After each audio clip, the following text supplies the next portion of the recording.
All right. Well, the people that are here, thank you for showing up. We're going to talk about the psychology of the scared today.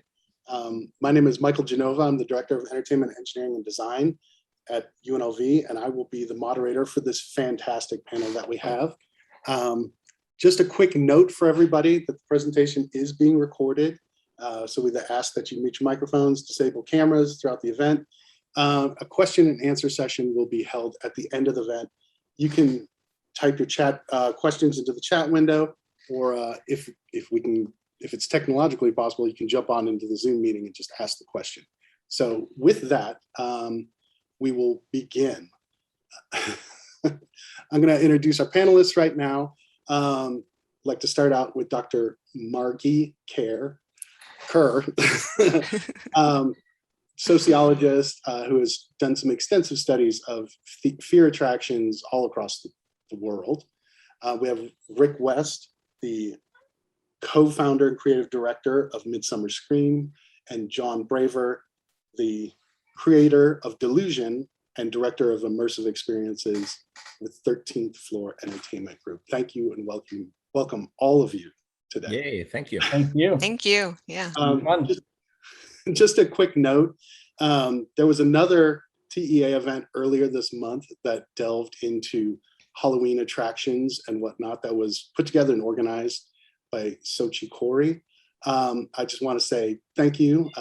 Sochi was very helpful. She helped me find Dr. Kerr. So I just want to give a shout out to her.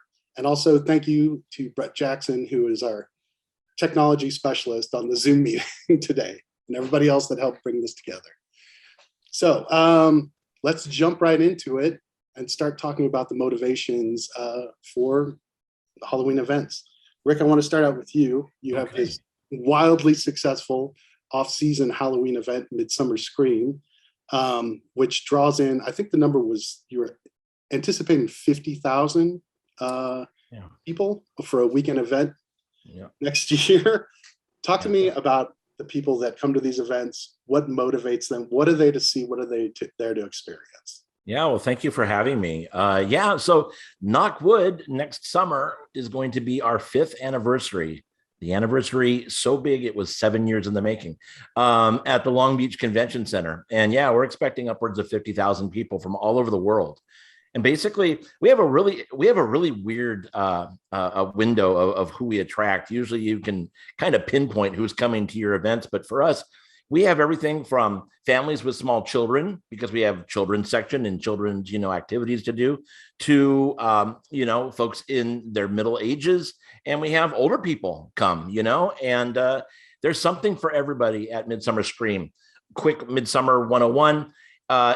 Think Comic-Con, and just replace everything with Halloween and horror content. And that kind of is the quick elevator pitch for Midsummer Scream. So we have panels and presentations, live entertainment. We have haunted attractions. We have a 100,000 square foot area where we make it dark. And that's where the SoCal Haunters build attractions, and people can go through those. And it's fantastic. And so when vendors, of course, we've got over 300 vendors on a massive show floor. So there literally is something for everyone. And we're very excited about it. And so it's just folks that are hardcore Halloween fans, because our roots are Halloween and horror. The two genres are kind of permanently married, and so it's kind of you get the twofer, right? You do a horror convention, you get Halloween fans, you do a Halloween convention, and probably 2 or 3 horror fans show up. So that's why people come, and they come from all over the world, because this is a global thing. It's not just an American, thing. Are they, Rick, would you say they're thrill seekers? Are they there for the scares? Are they there for merchandise? What is everything that brings them to that event? The answer is yes. So you have some people that come literally and spend the entire time in the Hollow Shadows, which is where the haunts are, and they don't really care about shopping or seeing live entertainment. You have some people that are like, oh no, we're not doing the scary stuff, so we're just going to be shopping all weekend. And that's perfectly fine too. So there's just a crazy mix of people that are diehard haunt fans that are looking for the ultimate rush, and people that are just like, nope, not doing that. And so they're just going to go see maybe some live entertainment and do some shopping. So it's kind of a big swath. It's a really big, weird mix that we get, but it's great because it's all at the end of the day, the same community. And there's no better community for that than here in Southern California. Excellent. It looks like quite an event. I know when you get cosplayers at any event of that size, that's the mark of excellence. John, I want to jump to you and talk to you about your experiences and success with Delusion. Style of immersive play theater that you've created is a departure from the traditional scare attraction. I was wondering if you'd talk about what the guests have come to expect and what they want more of. Yeah, absolutely. Well, building it up from 2011 here, I used to work in the film business. So I've taken everything I've sort of learned in the film world and brought it into the live theater space. I wasn't a big theater guy in the past, but I kind of got swept up into this idea of creating a live adventure back then. And so, in the short answer is people expect cinematic qualities to a live theatrical event where you have like professional stunt people, professional actors, some of the best acting you'll see in the immersive space. Our sets are usually real sets, like a 140-year-old mansion or an abandoned church. And so I'll write a story inside of those, and no better place than that, unless things are falling around you and the place is actually like the one we're in now. It's an old mansion, so you're fixing a lot of things, but it's worth it. But people have come to expect like being part of a story. That's really what this whole thing is about. You're basically living inside of this horror movie, not just horror, but like otherworldly adventure, like fantasy adventure. That's kind of been my genre for a long time. So, from the beginning, I remember we did it for 11 nights as kind of a pilot thing. I put all my savings into this experience, and I took my love of adventure games and film and put it into this old mansion. And there was nothing like it in LA at the time or around the country, except for like Sleep No More on the East Coast. So once that hit, once I saw the audience go through and find that connection with the actors and the story, and it lingered in their minds and their faces were like kids again, it just blew me away. It sat with me for a long time, and I said, this is the path we need to go. So creating these basically live movies you're part of is what people have come to expect. I haven't had the opportunity to attend one of the events. You haven't? I know. There's been this thing going on. I will leave this panel right now. Are they scary? I mean, are there jump scares? Is it just long drawn out suspense? How do the well, and Rick can attest to this. Like for a while, I would sort of avoid the idea of it being a traditional haunt. I can tell you now, if you're expecting people to jump out and scare you, then this is not the event for you, though that happens from time to time. But I'm a storyteller. When I write these stories, everything has to be purposeful. We're not going for a shock value. I'm going for a rich, engaging, deep story that you're involved in. So if a scene warrants a jump scare, it's got a purpose. If a scene requires a stunt where somebody's crawling on a ceiling and the audience has powers and they reach out and they're actually like thinking they're moving this character across the ceiling. I mean, it all has a purpose. So that's kind of the idea with them. Awesome. I'm very much looking forward to getting out and attending one of these immersive experiences. Yeah, there's nothing like it. Dr. Kerr, I'd like to talk to you about your book, specifically your entry about the basement 2.0. You've done lots of research all around the world, just scoping out different kinds of scare attractions. Can you talk to us about the basement and what you learned from that entire experience? Sure. So my colleague, Greg Siegel, he's a cognitive neuroscientist, and he is at University of Pittsburgh. I am part-time faculty at University of Pittsburgh. And for 2 years, we set up a mobile lab in the basement of, of the basement attraction. So we were able to set up a lab that collected physiological data. So we were able to collect things like heart rate and skin conductance while people went through. And also we had a mobile EEG which we used to measure people's brainwave activity before and after they went through the attraction. And for those who may not be familiar, the mobile EEG units were originally, well, they were developed for the consumer market for gamers who wanted to be able to cast spells with their brainwave activity, but they do produce good quality for research as well. And being able to get that kind of data in such a noisy environment, literally noisy and uncontrolled environment, was a big success. So in addition to collecting that data, we also administered surveys before and after. The surveys included basic questions about how they were feeling, so general mood ratings, and also about their expectations, whether they expected it to be scary or thrilling or intense or challenge their fears, just kind of a whole host of expectation questions. And what if they liked other kinds of thrilling activities like roller coasters. We also, the second year, asked we used a scale called the Need for Affect scale, which measures people's overall just kind of need to have really emotional experiences, good or bad. So these are people who might, find themselves getting into arguments every week, or just purposely trying to find things that are going to stimulate their emotional responses. So we had that scale the second year, and this all gave us some really nice pre-post data. So we had, what people were thinking and feeling before, and then how that changed afterwards. And what we found is, and again, the recruitment was from guests who were already in line for the attraction. So they had already bought tickets. So this obviously is a group of people who want to be there, who have chosen to spend time and money on a event that is described as, a highly intense, extreme kind of haunted attraction. So they wanted to be there.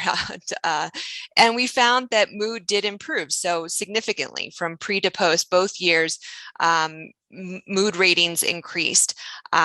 Ratings of feeling frustrated, stressed, anxious, tired all went down. So negative affective states went down after doing something scary.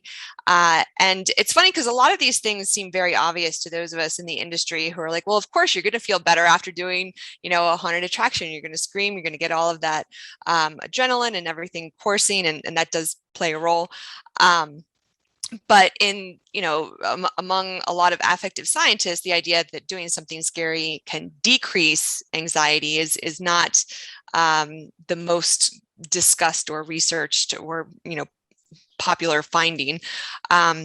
We found that those positive changes were also related to people feeling like they did challenge themselves and learn more about themselves. So among those who felt that way, their improvement was even more significant. And we found that the scarier, the better. So people who, or rather rating it as highly scary and intense and thrilling, was associated to even more significant increases in mood. So those were the self-report findings that basically, people come out feeling better, and that's related to feeling like they actually did challenge their fears.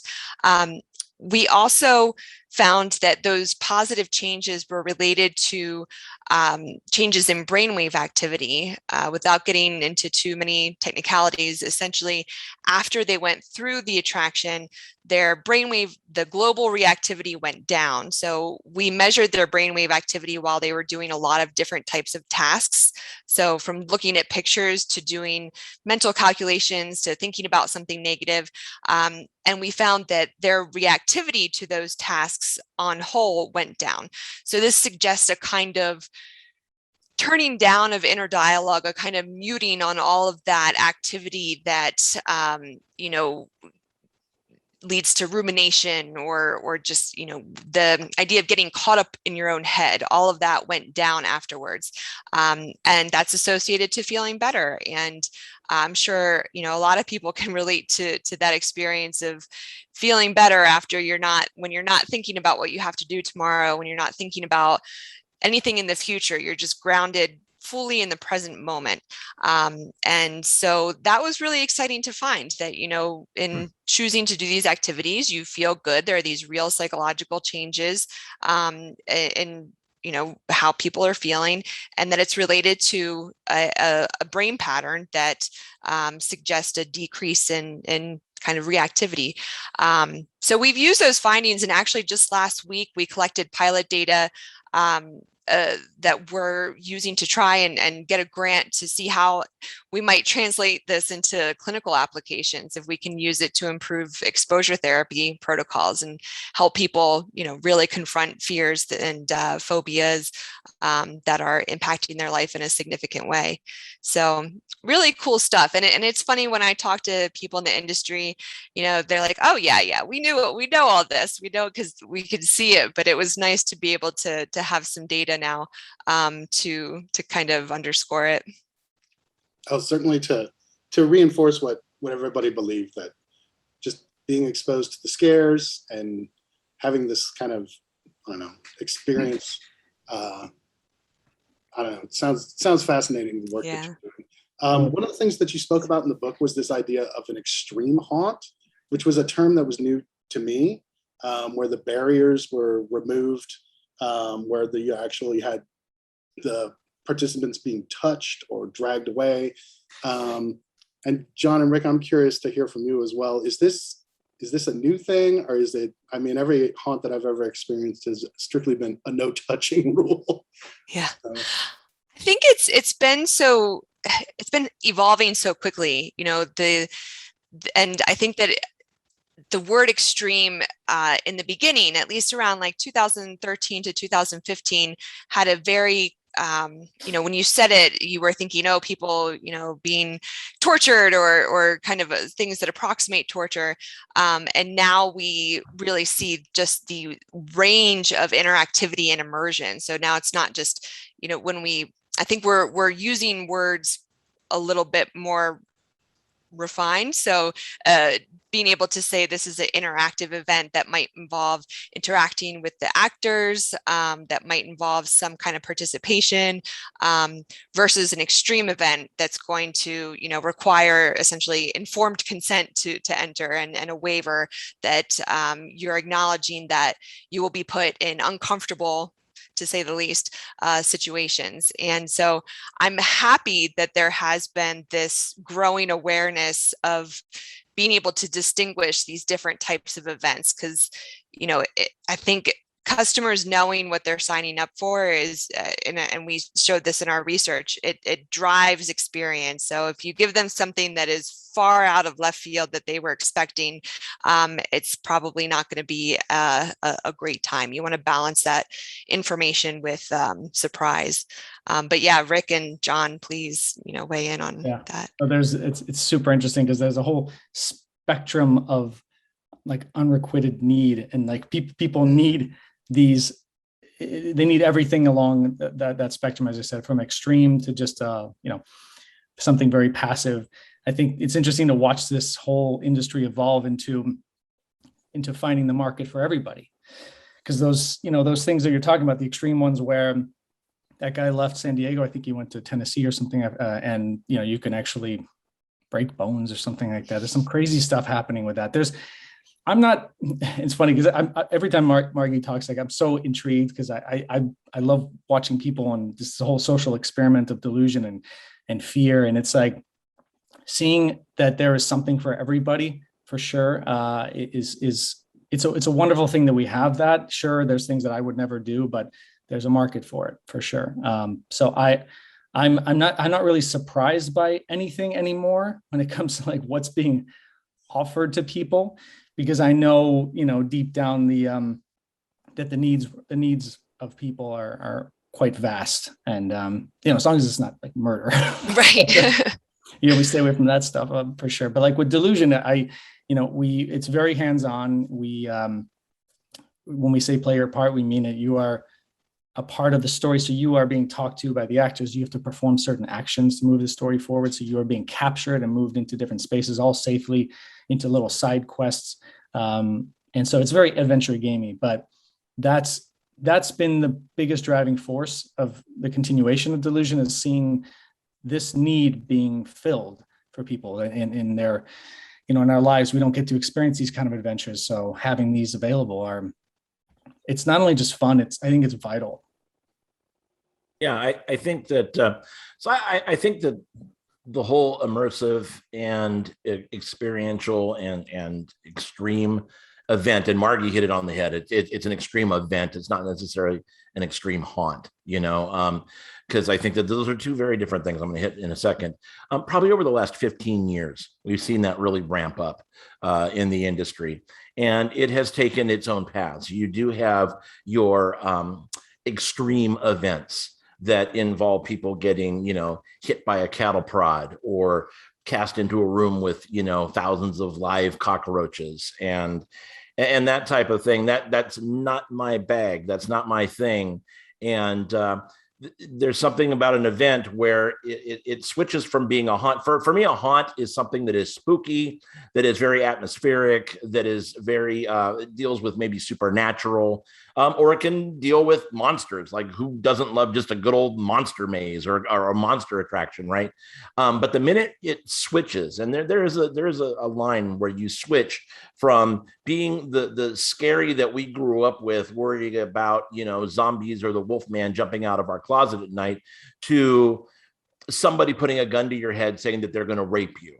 And if you have to worry about whether the guy really is going to put the cattle prod on your nose, when you're being held down by two other people, that's a different kind of scary, right? That's the scary that parents feel when their kids are out in the middle of the night and they haven't come home yet and the phone rings, right? That's not something that I think is a haunt, and that has, that's just not my thing. The other path that it has taken would be the path that we have seen blazed by things like Sleep No More, right? Or Then She Fell. And certainly John has mastered that here on the West Coast with Delusion, where his stuff does delve into supernatural and sometimes just spooky creatures, right? But you go into a Delusion production not having to fear about like getting physically hurt or really getting psychologically triggered. I hate that word. Sorry, Margee, I know it's probably a legit word, but I hate that. Everybody's triggered by everything these days. So, but people can get triggered, obviously, if they've gone through a life event that suddenly somebody is simulating in your face or holding you, and it's very realistic. That's not a haunt to me, and that's just not fun to me. And one of the dangers with extreme haunts, that the entire haunt and immersive experience industry are very keenly aware of and always kind of on edge about.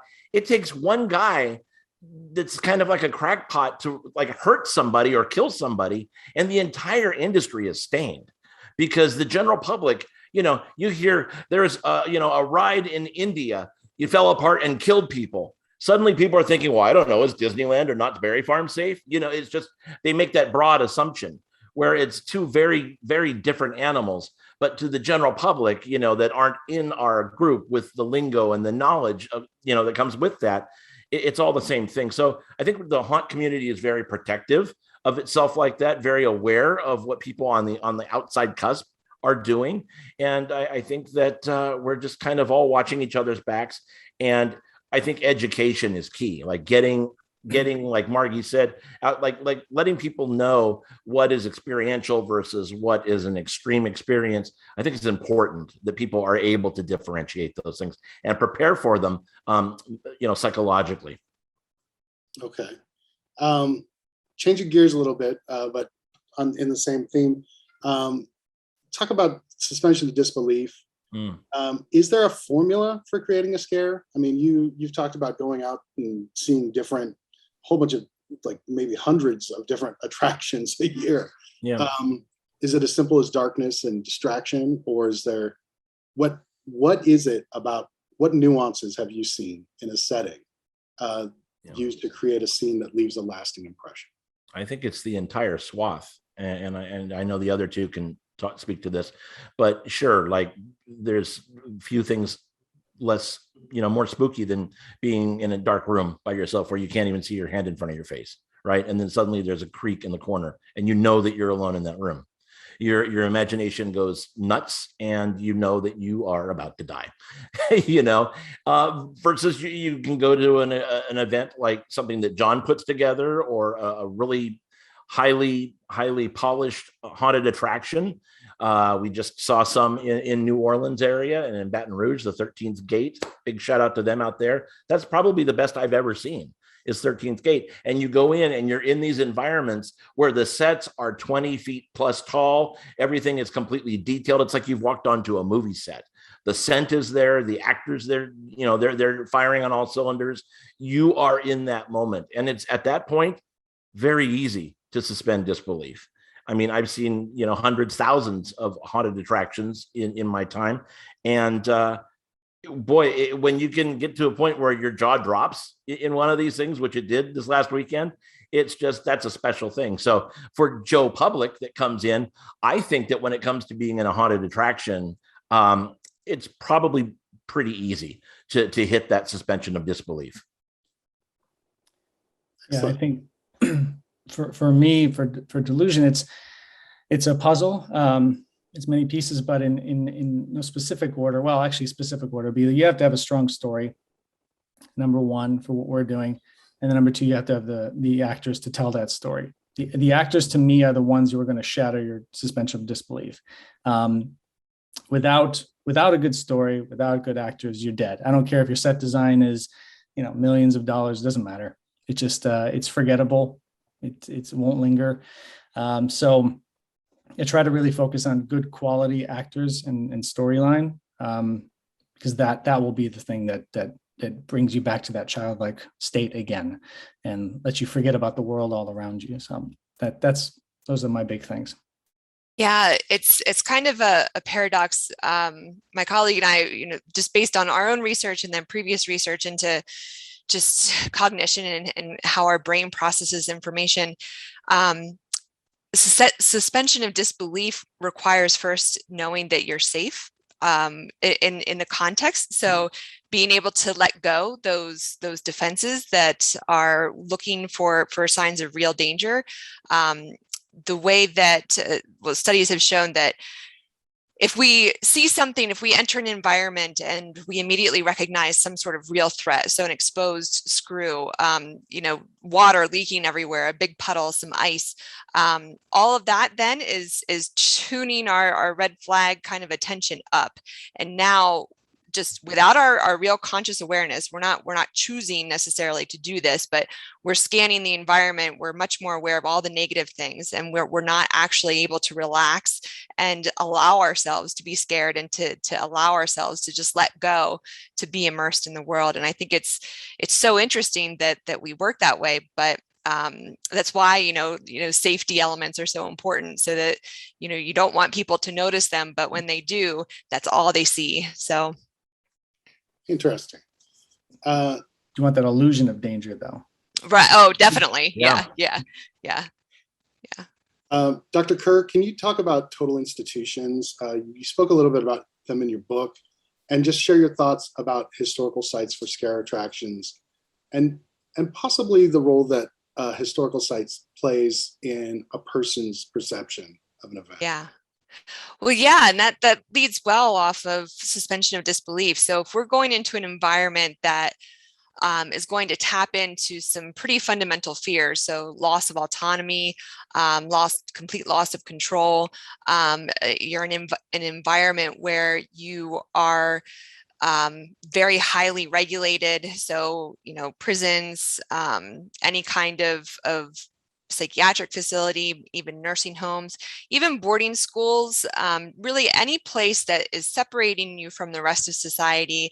And in that space, you have to follow these rules, and you can't express your own free will. That really scares us, because, you know, any situation where we can't or don't feel like we have autonomy, we do process that threat differently. So, you know, to set an attraction in a total institution, which it's a phrase coined by Irving Goffman. He's a sociologist, and he wrote a lot about these types of places and how they lead to dehumanization and lead to kind of a a loss of sense of self and sense of identity, and that's core also to maintaining a sense of safety. So you set an attraction in a space that is already tapping into all of these things, and that puts us in the mind frame of, of fear, of thinking, what would it be like to actually be in this space, to actually have witnessed some of these things. So, these historical settings are kind of the closest thing to time travel that we have. And so we're in a building that's very old, and we can see that it's been through so much history, and we can't help but imagine what the people inside were dealing with. And the way that we understand what people are dealing with is we recreate it to a minor extent in our own mind. So we're thinking about what that must be like, and that gets us into a prime state for then being scared. And it does change how we perceive things, because now everything is being viewed through this historical lens and through this lens of confinement or lens of loss of autonomy. So that's why, we do see so many places built either in historic places or trying to replicate these historic total institutions. And it's a longer conversation, but then how to do that well without, exploiting populations is a challenge. But these places definitely are tapping into these pretty fundamental fears. Thank you. John, jumping off from that, with the immersive storytelling that you're creating, setting obviously plays a huge role in it. Can you talk about some of the work that you do to invite play and interaction, and maybe touch base on what destroys a guest's suspension of disbelief? Well, let me answer the second part first. It's a quick answer. It goes back to what I said earlier about solid actors, like a solid story and solid actors. I think those are two big things, as well as a real life 140-year-old mansion standing right in front of you. I mean, that helps destroy the world you just came from. So that's these venues that we find, have been staples of Delusion. I think when I'm writing a story, the venue is a character in the story. It's not just housing a play. It's a character. It's built into it. And I'm making sure that you, as the guest, have a strong reason to be there. That you have agency to affect the story as well too. So, it goes back again, all the way back to role-playing games that I used to play, and where you affect a story, you are a part of it. These venues, there's a lot of logistics that come into it. I could go into the boring part about, how does guest flow and all that. Actually, it's not that boring, but figuring out how to tell a story through an 8,000 square foot or 2-level, 3-level mansion. How does it work? You want to make sure that you don't backtrack. So to run into previous groups or anything like that the story is always moving forward. So that's been a challenge. I will talk about that a little bit, is that when you find these venues, one of the first things I do, besides think about the concept of the story, is how is it going to be told here? How is it going to be this moving play of ours? How are we going to, how is the story going to unfold properly and not make us, not have groups run into each other? So it's, I love these old venues. They come with their own trappings as well too. Those being, old, falling apart kind of things, but they definitely help create the story and just shatter that suspension of disbelief, as you're saying. It's a pretty special mixture, concoction of lots of different things that we just talked about. So yeah, I love the idea of having a year-round space. I know that's been brought to my attention many times. You're going to get some space to just house a production, and that's of course still in my thoughts, because for logistical reasons, because we have great talent out here to build the most spectacular, beautiful sets, so that could work as well too. But people seem to like authenticity, and go figure. It's very much a hard quality to replace. Yeah. I mean, it's all different senses too. It's just smell and the creaking of the wood, They all play into this stuff, for sure. Excellent, thank you. I'm going to segue over to separation anxiety and guest care. Rick, you talked about it earlier. You got to use the term trigger. Obviously, if you're exposing people to all of these different stimuli, you don't know what their background is, you don't know where they're coming from, and you just don't know what's going to happen. So this question's for everybody, but why is it that people can deal with a scary situation when they're together better? And then what happens when you separate guests from their groups? Sure. I think it's, safety in numbers. That's the easiest answer to that, right? It's easy to be the tough guy when you're there with a bunch of friends and you're monkeying around going to a haunt or whatever. But, when said haunt suddenly separates you from your group and you're ushered off to go through some secret passage into a room that's cut off from everybody else, well, then the tough guy persona kind of melts away. And I'm sure that John can speak to that, because Delusion has in the past years done that, where they separate people. And it's very unsettling in some cases to be separated from your party. And if you're with a group that's kind of unsavory, maybe it's a blessing as well to be separated for a little while. But, I think that people go with their friends to have a good time. And part of that good time is watching the other guy, not you, getting scared, right? We're laughing at you, not with you type of moment in a haunted attraction. And that's certainly the appeal of doing this with people. And there are some, though, that really prefer to go alone to these things because they're not necessarily looking to get scared. They're necessarily there to really appreciate the craftsmanship and the hard work, because we have a very, very intense audience, right? That goes way up and beyond. You have the deep divers, right? Every theme park has them. Every attraction has them. You have Joe Public that goes just to go on the rides and do the things, and then they go home after the exit the gift shop. But you have some that are there for the experience, to really look at all the details and smell all the scents and notice all the nuances. So you got to play into all these things. So it's a matter of whether you go as a group because there are safeties in numbers, or you're not afraid because it's an attraction and you go. And I think I answered your question. I kind of got off on a tangent there, but there you are. Yeah, I would love to speak to this too. There's been a lot of research on how people handle stress alone versus in a group, and we in a very real way help each other manage stress, and it has a lot to do with the neurochemicals and hormones that are released when we are touching. But for example, there was a study looking at holding someone's hand while going through a difficult medical procedure, like getting an MRI or something like that, that just holding someone else's hand, even if it's a stranger, can reduce the stress response. And so when we're with our friends, that's just more people kind of helping each other modulate our responses. And it's also helpful if there's a member of your group, if you're screaming and you're very scared and they're laughing and you look at them, you're going to just empathize with them immediately, and because they're your friend. And so it's almost like some of their laughter is now going to help you transition from screaming to laughing. So emotions are not contagious in the literal sense, but they are in terms of how they impact everybody around us.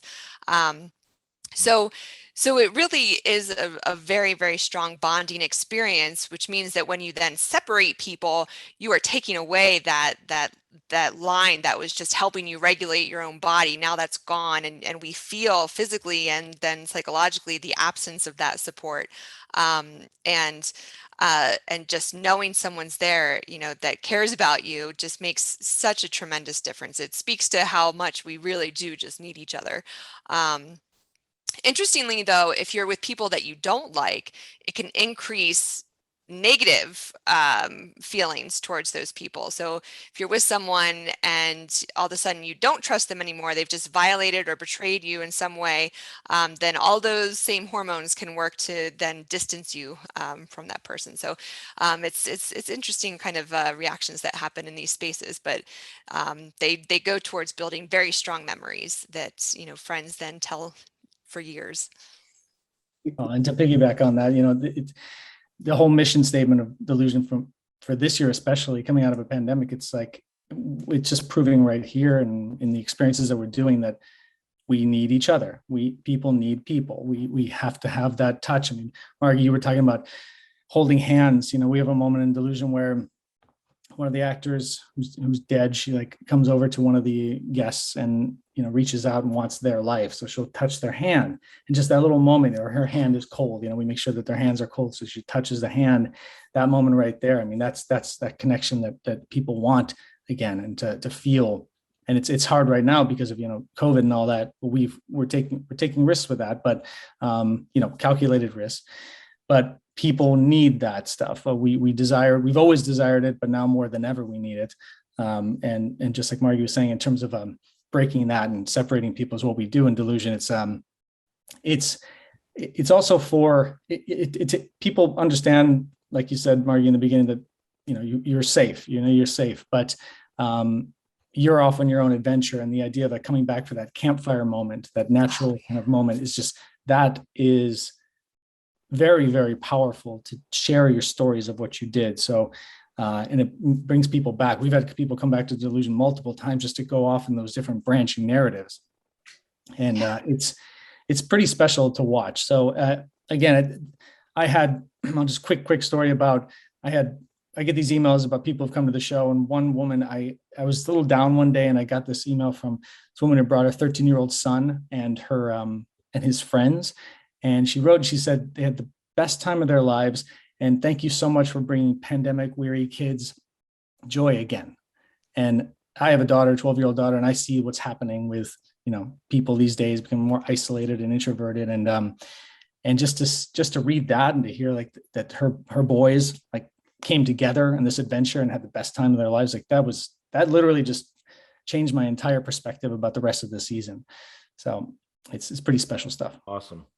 I got chills. It is that moment of coming back together. It is amazing. It's needed. Yeah. Such a powerful message that we're stronger together. So, Rick, I got a question for you. How can you tell when a guest is experiencing too much or getting close to a point where they're going to break down? And what do you do at that moment? Yeah, I think that it's important, whether you're an event producer or a haunter, you got to read people, right? Anybody that works at a theme park event like Not Scary Farm will tell you when the gates open, everybody runs in and everybody wants to get scared, right? 4 or 5 hours into it, when people are tired and they've had their fill for the night, if you get too close to a guest that's just like full up on it and tired, if you linger too long, you're liable to get popped. So you have to read people. I think that, and Margee can definitely speak volumes to this as opposed to what I can say about it. But I mean, there comes a point where mentally you're just exhausted. You're just done. The adrenaline is gone. You need a nap. This is it. You know, you've seen all the things, you've done all the things. Everybody that's possibly could scare you has scared you. That's it for the night. And you're just ready to go home and go on with your own life. So I think that it's just, how do you know? You just know. It's one of those things where they're not screaming anymore. They're more quiet as they're walking through things. They seem disconnected from the experience. But luckily, I mean, in a situation like Delusion, John's not going to have that issue probably, because if you're there for an hour or whatever, that's going to be a great action-packed hour, and then you're done, out the door, next group. You know, when you're hanging out at a theme park event that can be 6 or 7 hours long, at the end of the night, you got to really kind of watch, because the tide does turn. It's a tide, and it turns, and you can tell when guests are just there to be ornery and just they've done all the things and they're bored. So maybe they're looking to heckle monsters or be obnoxious. You just have to be aware, and it doesn't matter whether you're on the production end or the acting end of it. It's human nature. Dr. Kerr, can you speak about that for a little bit? Yeah, everything Rick said, I mean, it's totally right that once, and from a physiological level, we do get saturated. And of course, we all know we get exhausted, and there does come a point where the startles aren't going to impact you anymore, because you have taken your sympathetic nervous system to the max. Your body is done. And so what may have become laughter and screams before now might turn to anger, because you are just done. And so being able to recognize that is important, and also those really strong protocols so that all staff know how to handle it when it does happen. If someone gets too scared and they're having something like a panic attack, having strong protocols in place that put the guest first, and don't, shame them or say, oh, come on, you can do this. Why are you being so, cowardly or whatever? None of that should enter the picture. It should be all about just guest safety and helping that guest get to a space similar to if they had, tripped and sprained an ankle. If they're emotionally now feeling like they are hurt, then being able to help them get to where they need to go is important. Panic attacks are very real and have very, very real health consequences, and require often a medical tech or someone to help them through that if it's that extreme. And it's not unheard of for people who know that they have panic attacks to go to attractions because of the fact that it can help them deal with stress. But if it gets to that point where it's just too much, then having systems in place to help are really important. And balancing the scares, so that if you do have an hour-long attraction, making sure that you don't just hit them with everything you have in the first 5 minutes. And Yeah. Yeah. Sorry, but I was just gonna quick piggyback on that. It was about pacing for these events, for what we're doing. It's spent a lot of time thinking about the endurance of people, both physically and mentally. Where are these scares? What are these moments of intense, hiding under a bed or running or crawling, or a moment of like chill? So the story is usually between 55 to, and it's about an hour long. And I feel like people can't really take much more of that. But I'm very concerned. I always keep that in mind, the pacing of the show. So just because also, I mean, at the end of the day, we do thrust people into something that will push their boundaries a little bit when it comes to their endurance, but it's all manageable, and there's mechanisms in place to kind of, keep, if a guest doesn't want to be interacted with, they can put their arms up like this, and, the actor knows to not grab that person and pull them away to a side quest, stuff like that. But pacing is a big part of what we're doing. Thank you. So Rick and John, when people think of the experiences that you've created, what memories do they recount? What do they talk about the most? I think in the case of Midsummer, it's community, right? It's a sense of community, especially since, we had to cancel our show the past 2 years in Long Beach because zombie apocalypse. And, we were able to put something together, a smaller event in Pasadena this summer called Awaken the Spirits. And I named it that because it was not only instantly recognizable to every Haunted Mansion fan on the planet, but it was also a call to action. It was a call to action to this community that, okay, enough is enough. It's time to get up from our dirt nap and come together as a community again. And for some people, it was the first time they had been around other people since the pandemic began. John Murdy came and joined us, and he said it was the first time he was back in Los Angeles since 2019. And John's the creative behind Halloween Horror Nights at Universal Studios Hollywood. And so he came out and he was just kind of like, we had a theater that had, like 1,500 people. And he just was like, wow, this is like more people than I've seen in a year and a half. And so I think that's the immediate takeaway, right? Of having these things come back into swing again is you're with your family again, right? So like next summer, like I said, it's going to be our 5th anniversary. First and foremost, beyond anything, I see it as a homecoming. It's going to be the biggest homecoming party that this community has ever had. And I can't wait for that personally, because like everybody else, this has been really psychologically very hard, on all of us, and financially and psychologically and every other way, And so a sense of community, I think that's what the people will take away. And I think that that's what they've missed. I mean, people miss being with like-minded fans and friends, and it's in your extended family, and in some cases it's more tolerable than your own family. So when you suddenly have that taken away from you and your playtime is over, that sucks. And so I think that the great takeaway for at least Midsummer Scream is that people share the memories with the collective community. Yeah, what Rick was saying it resonates with me. It makes me think about, I grew up in Chicago, and I was a camp kid up in Wisconsin. Mm-hmm. If anybody who's been to camp, like, that's very similar to what this is. It's like you go to Midsummer every summer, it's like going to see your camp friends again. It's just fun. It's just a blast. It's being a kid again. That's what it's all about. But if people leave Delusion, I hope it lingers in their mind. I hope they're able to like have that jolt of adrenaline and excitement and joy and adventure and wonder that we all kind of lack sometimes, and it sort of wanes as we get older. What we're doing is just trying to spark that and see how long that spark lasts. Hopefully for some people it's been years. They think about it and it triggers that thing in their mind of just, I remember that. I remember feeling like that again. I want that feeling again.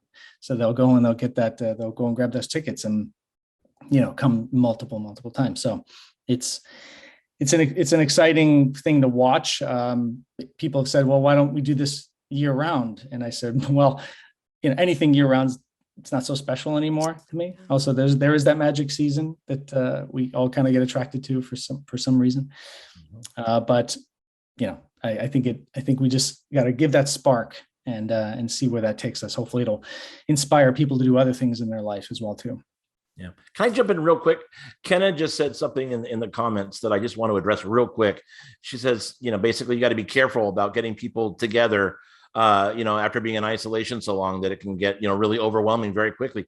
Kenna, that goes for event producers too. Like we had Awaken the Spirits in Pasadena, and it was a lot smaller than Midsummer. We had, 5,000 people a day because that was the cap at the Pasadena Convention Center.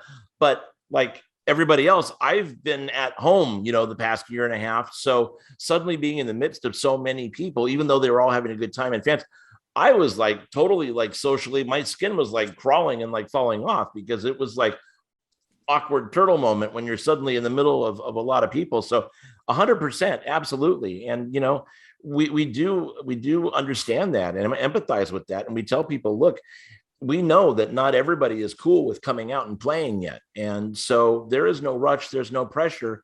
And when you are able to and ready to take that step and come to a convention setting again, we're going to be there waiting for you with open arms, or at least a fist bump. Thank you. Dr. Kerr, this is the final question, and I'm just curious, you spoke about it a little bit in your book, the connection between being scared or startled and memory creation. Can you speak about that? I mean, are scary memories more vivid? Yeah, so evolutionarily, it makes sense that we're going to remember really well the things that either felt really good and elevated our energy resources or just made us feel good, or things that taxed our body to such an extent that we want to avoid them in the future. So our memories of those experiences are going to be often more layered because, we want to make sure we avoid the bear that bit us last time, or we want to make sure that we, find that person that we produced a kid with and had a good time with. We want to find them again. So we remember, we store them and encode them in a multi-sensory way. And our memories aren't like digital recordings that we can just kind of call up and say, oh, this is exactly what happened. They are changed every time that we recall them. They're influenced by how we're feeling in that moment and the context. But with these scary experiences where we, are really elevated, they maintain those core elements so that we do remember and then adapt in the future.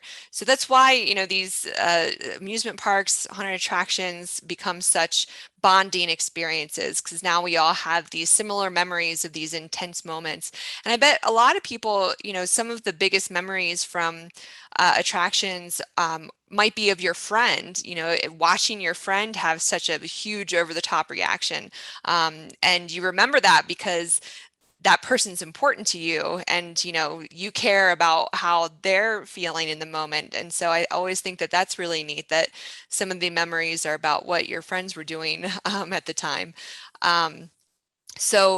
So yeah, they can, I think, of course, it's always going to have a perfect balance. You get too scared and you can, kind of go into a dissociative mode, but that shouldn't happen in the frame of entertainment and choice. So yeah, they are great social bonding opportunities. Thank you.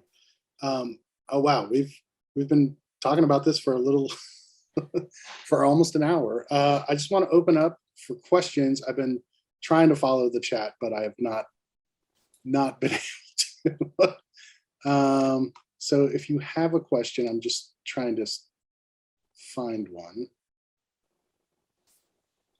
Faith has asked if anybody here is going to IAPA. I'm not going to be at IAPA. I used to go every year, and I think I'm too old for drinking around the world at Epcot anymore. So I'm tapped out on IAPA unless a client takes me.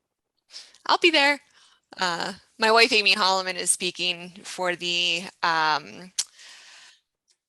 forget, it's awful. I forget what the title of her talk is, but it's for the themed entertainment group within IAPA.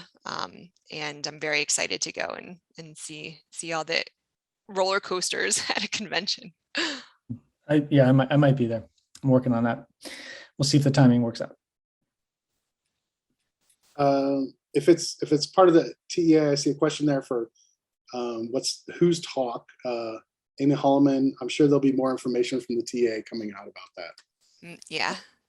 This is the IAPA, the section within IAPA that's the themed entertainment section. It probably has a more official name than that. I'm horrible for not knowing. But the Themed Entertainment Association. Thank you. Which is who? Or no, it's not TEA though. It's a different an IAPA group. Yeah, it's part of IAPA. Yeah. I got a question here from Becca Ashworth, who is a writer and interested in the influence of that narrative has on the psychology of guests. Why scientifically does it make such a difference?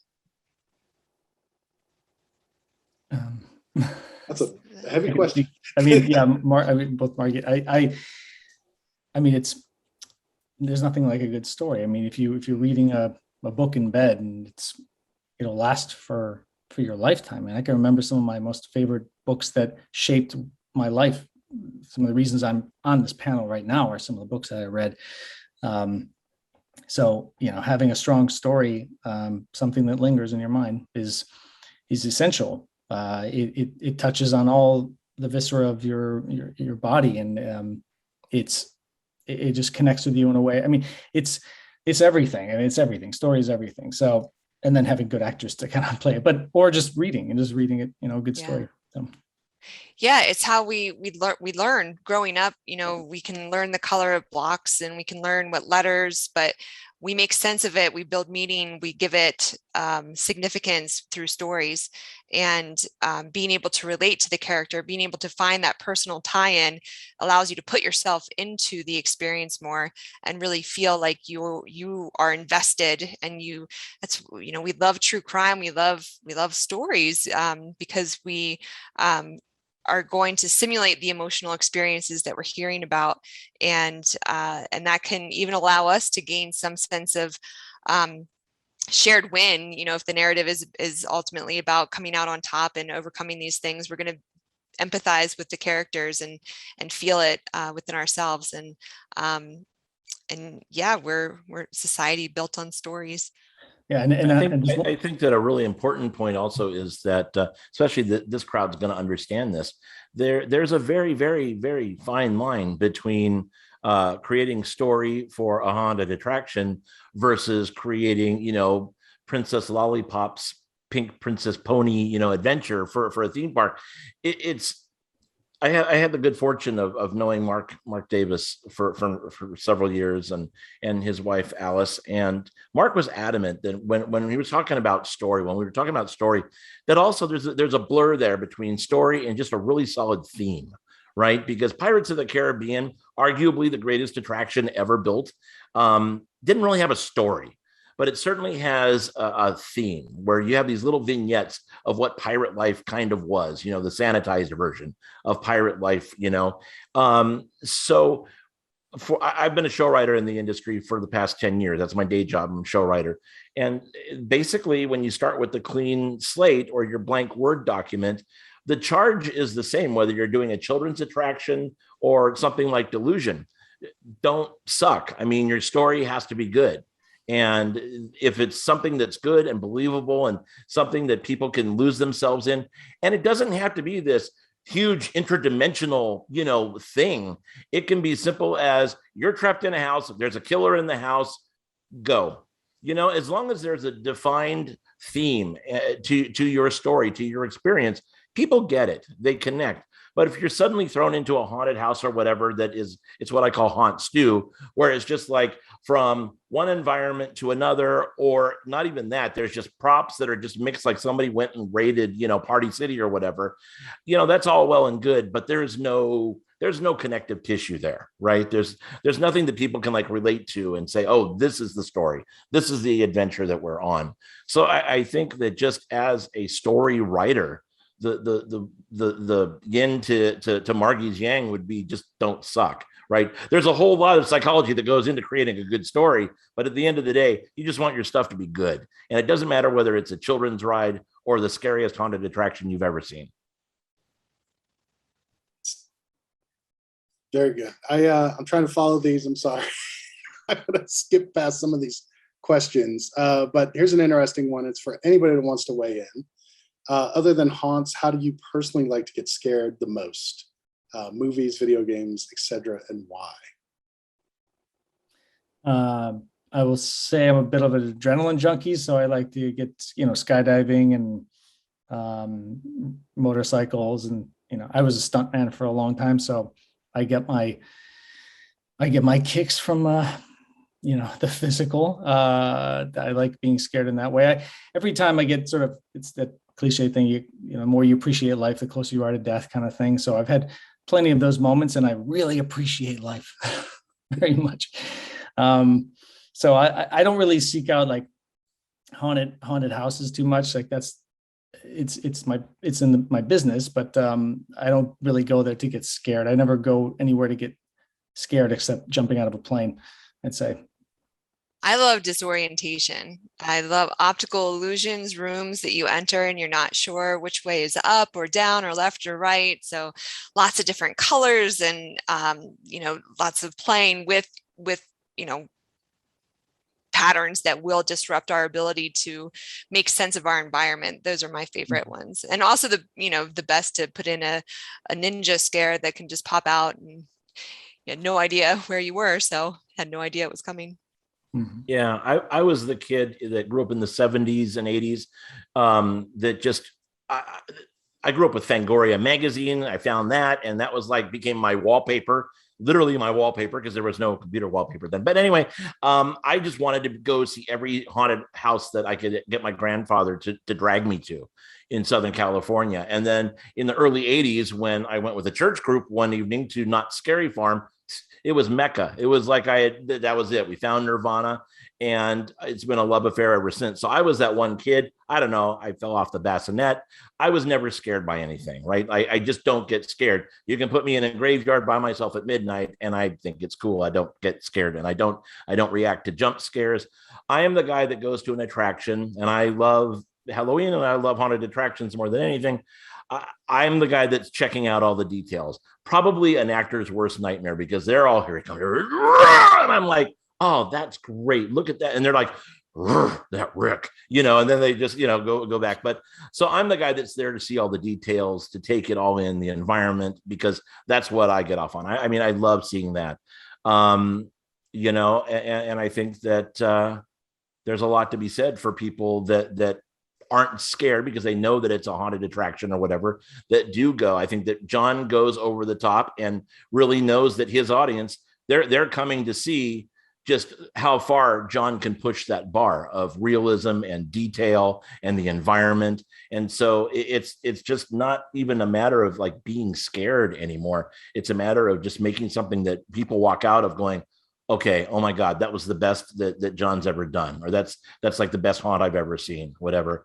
And just really quickly, Dr. Rayella said that he understands and agrees with our points about good storytelling, but that he has a hard time understanding where the haunts are or haunted attractions are that really have solid story.